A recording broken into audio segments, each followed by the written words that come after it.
වස්තිලා කියන අය මේ ආටිස්ලා විදියට මේ මම කියන්නේ ඒගොල්ලෝ යූටියුබර්ස්ලා විදියට අපි දැකලා තියෙන එක වෙනම කතාවක්. මේගොල්ලෝ මේ ගායකයෝ විදියට මතු දැන් මේතනින් හොඳ පොටක් පෑදුනා. ඒ තමයි මේගොල්ලෝ අය කරන මිලකරම් පිළිබඳව. දැන් ඔයා පොඩ්ඩක් ඔයා ප්‍රසංග සංවිධායකයෙක්නේ. ඔයා ගෙවපු ගණන් එක්ක ඔයා පොඩ්ඩක් අපිට කියන්න මේ බෑන්ඩ් මේ අපිට මේක දැනගන්න ඕන. මට අර මේ දැන් වස්තිලා ලක්ෂ 9ක්. ඒතකොට මේ වගේ මොකද්ද මේ අය කරන රේට් එක? මේක බාර රේට් එකක් නේ. සින්දු 6ට ලක්ෂ 9ක්. චෞදිත ඔය ලක්ෂ 9 හොඳයි. ලක්ෂ 20 අය කරන අයත් ඉන්නකොට ඉතින් කියනකොට කවුද පොඩ්ඩක් කියන්න. දැන් මේක මෙමය. මට අනිත් අයගේව කියන්න බෑ. මම සංවිධානය කරපු ප්‍රසංගයක් මම කරා මිනුවන්ගොඩ පෙබරවාරි 14 වෙනිදා. ඒකේ ගෙවපු ගණන් ටික මම කියන්නම්. හරිද?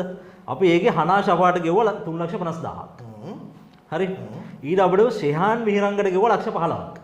ලක්ෂ 15ක්. යා පර්ෆෝමන්ස් කරන විනාඩි 20ක් පැය භාගයක් පර්ෆෝම් කරයි. මේක අවුට්ඩෝර් කොන්සර්ට් එකක් ගෙවුවා ලක්ෂ 15ක්. හරි. හරිද? වස්තුවට ගෙවලා තියෙනවා 8,50,000ක්. මම නමේ කතාව හරියටනේ. ඔව් නමේ මම ගෙවපු ගාන. කොයිද ඔය? මේ ඇවිල්ලා මිනුවන්ගොඩ. මේක මැදිරිගිරියනේ. ඔව් ඒ මැදිරිගිරිය මම දන්නේ නැහැ කොයියක් ගෙවුවද කියලා. හැබැයි අපි ගෙවපු ගාන. හරි. ලක්ෂ 8,50,000ක් වස්තුවට ගෙවලා තියෙනවා. හරිද? එතකොට ඒක මට කියන්න පුළුවන්. හරියට මම ගෙවපු ගානනේ. ඒක ප්‍රූෆ් දෙන්න කිසි ප්‍රශ්නයක් නැහැ. අපි ඔප්පු කරලා බලනවා අපි මේ ගාන ගෙවලා තියෙනවා. හරි ඕකේ. ඒක රේට් එක හැදුනේ කොහොමද? මම චමුදු පොඩි ප්‍රශ්නයක් අහන්න. චමුදුද පැය භාගයක් වැඩ කළා ලක්ෂ 15ක් ගෙවන රස්සාව මට කියන ලංකාවේ තියෙන රස්සාව.